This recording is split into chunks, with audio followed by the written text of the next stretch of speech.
Cake ডেকোরেশনের জন্য আমি যেভাবে ফন্ডিন দিয়ে টপার বানিয়ে থাকি তার একটা ভিডিও শেয়ার করব আজকে। আসসালামু আলাইকুম গাইস, কি অবস্থা সবার? আশা করছি সবাই খুব ভালো আছেন। এক্সামের কারণে অনেক দিন পর্যন্ত ভিডিও আপলোড করা হয়নি, এর জন্য আমি ভীষণই দুঃখিত। আশা করছি আমার গাইসদের আজকের এই ভিডিওটা অনেক বেশি কাজে দিবে। আমি এখানে কিছুটা ফন্ডেন্ট নিয়েছিলাম, হোয়াইট ফন্ডেন্ট, আপনারা নিশ্চয়ই দেখতেই পেয়েছিলেন। যেহেতু এই ফন্ডেন্ট দিয়ে আজকে আমি কেক ডেকোরেশন করব, তাই আমি এখানে আমার পছন্দ অনুযায়ী একটা কালার দিয়ে দিচ্ছি।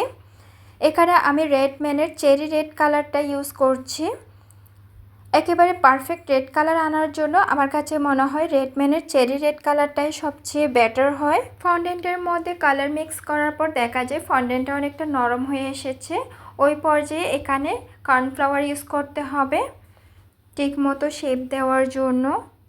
আমি এখানে কর্নফ্লাওয়ার দিয়ে দিচ্ছি। ফন্ডেন্টের কাজ করার জন্য আমি বিশেষ বোর্ড কিংবা রোলার ইউজ করি না, আমার হাতের কাছে যা ছিল তাই দিয়ে আমি ফন্ডেন্টের কাজগুলো করে নিচ্ছি। কালার মিক্স করার পর দেখতেই পাচ্ছেন আমার হাতের অবস্থা একেবারে 12টা বেজে গেছে, বাট তারপরেও কিন্তু আমি এই ফন্ডেন্ট দিয়ে কাজ করার সময় অনেক বেশি এনজয় ফিল করি। আমার মতো কে কে আছেন অবশ্যই কমেন্ট করে জানাবেন। আমি তো একেবারেই ছোটোবেলার স্মৃতিতে ফিরে যাই। ছোটোবেলায় যেমন আমরা মাটি দিয়ে বিভিন্ন রকমের খেলনার জিনিস বানাতাম, ঠিক তেমনটাই মনে হচ্ছে। জানি না, একটু বেশি এনজয় করি এই ফন্ডেন্ট দিয়ে কাজ করার সময়। যাই হোক, আমি এখানে একটা রুটি আকারে বেলে নিয়েছি ফন্ডেন্টটাকে।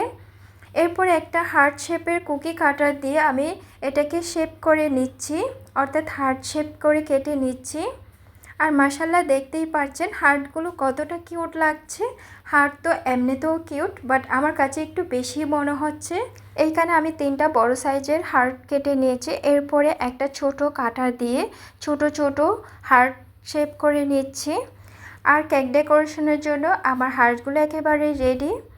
কেকের লুক চেঞ্জ হয়ে যায় এই হার্টগুলো দেওয়ার পর।